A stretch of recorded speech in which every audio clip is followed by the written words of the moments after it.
ઓમ નમો ભગવતે વાસુદેવાય. નમસ્તે મિત્રો, સ્વાગત છે તમારું કેટી કોમરેડ ચેનલમાં.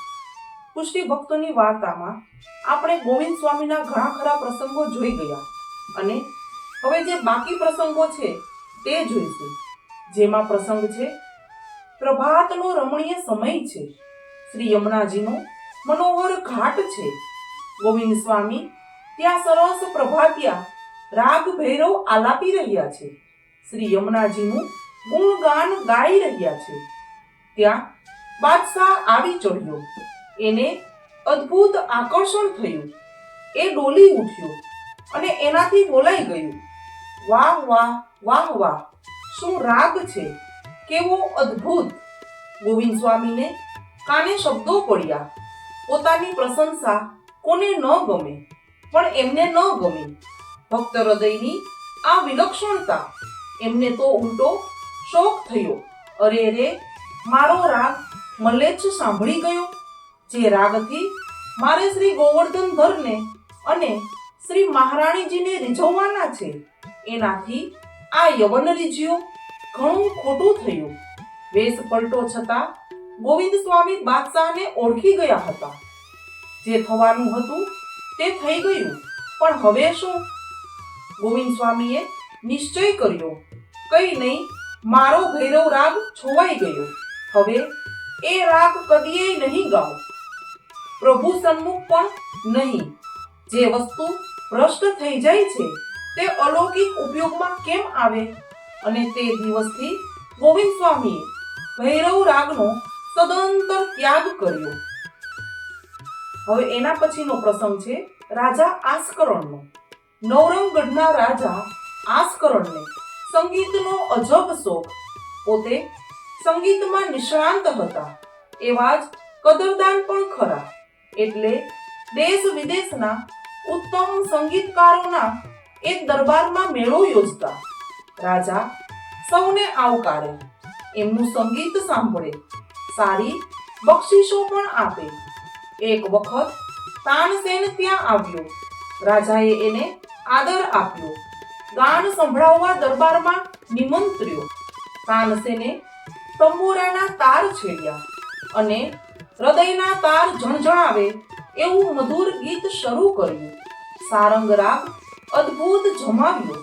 ગીતના બોલ હતા, કુંવર બેઠે પ્યારી સંગ, અંગ અંગ ભરે રંગ, બલબલ બલબલ ત્રિભંગ, જુવતીન સુખદાય. રાજા તલ્લીન બનીને ગીત સાંભળી રહ્યો હતો. એના આનંદની સીમા ન રહી. ગીત પૂરું થતા એણે પૂછ્યું, આવું મનોહર ગીત, આવી અદ્ભુત ગાયકી તમે ક્યાંથી શીખ્યા?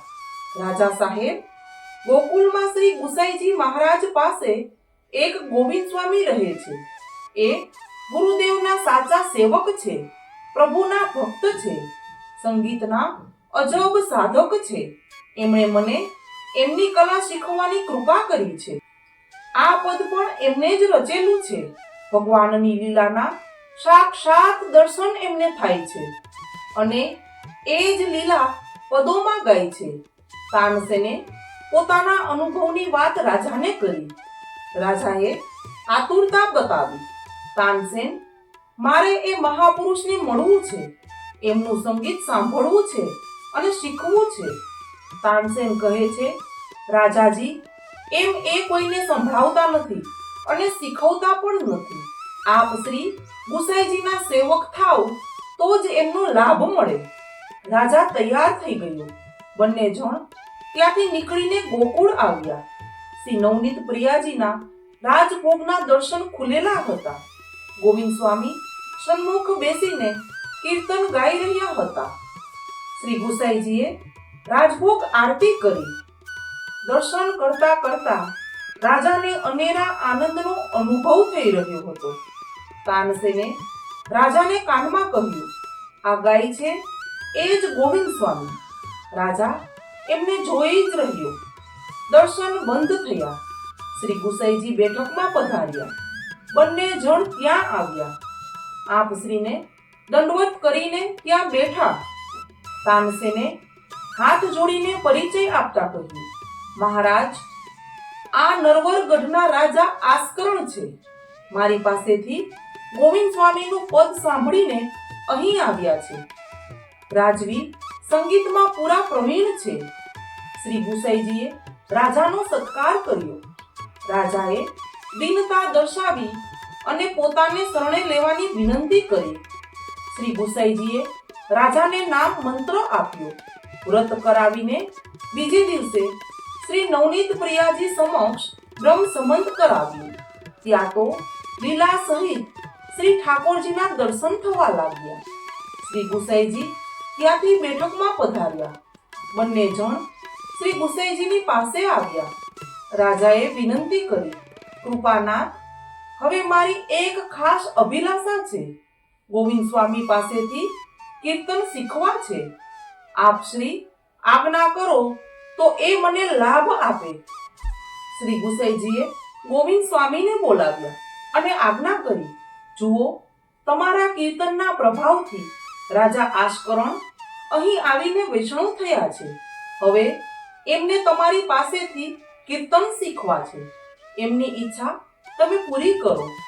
ગોવિંદ સ્વામી દીનતા દર્શાવતા વિનંતી કરે છે, કૃપાનિધાન, આપના કૃપાબલથી ખેંચાઈને જીવો આપને શરણે આવે છે. મારું એવું શું સામર્થ્ય હોય? હું ગાઉં છું તે પણ આપનો જ કૃપા પ્રતાપ છે ને. હવે આપ આજ્ઞા કરો તો મારાથી જે બને તે એમને અવશ્ય શીખવીશ. ત્યાંથી વિદાય લઈને ત્રણેય જણ મહાવનમાં ગયા.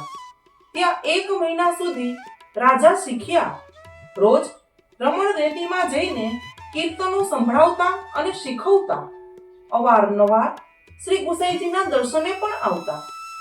એમ કરતા નિત્યનો સેવાક્રમ અને કીર્તન ક્રમ, વર્ષોત્સવનો ક્રમ તેમજ માર્ગના સિદ્ધાંતો અને લીલાઓની ભાવના બધું જ શીખવ્યું અને છેવટે સિદ્ધાંતના સારરૂપ સેવા કરવાનું એમને સૂચન કર્યું. રાજા ગુસાઈજી પાસે આવ્યા. સ્વરૂપ પધરાવીને પોતાને ત્યાં જઈને તન્મયતા પૂર્વક આવી અજોડ ભગવત સેવા કરી કે પ્રભુમાં પ્રેમ, આસક્તિ અને વ્યસનાવસ્થા સિદ્ધ થઈ. રાજા આસ્કરણે પણ અનેક પદોની રચના કરી જે અત્યારે મંદિરોમાં ગવાય જ છે.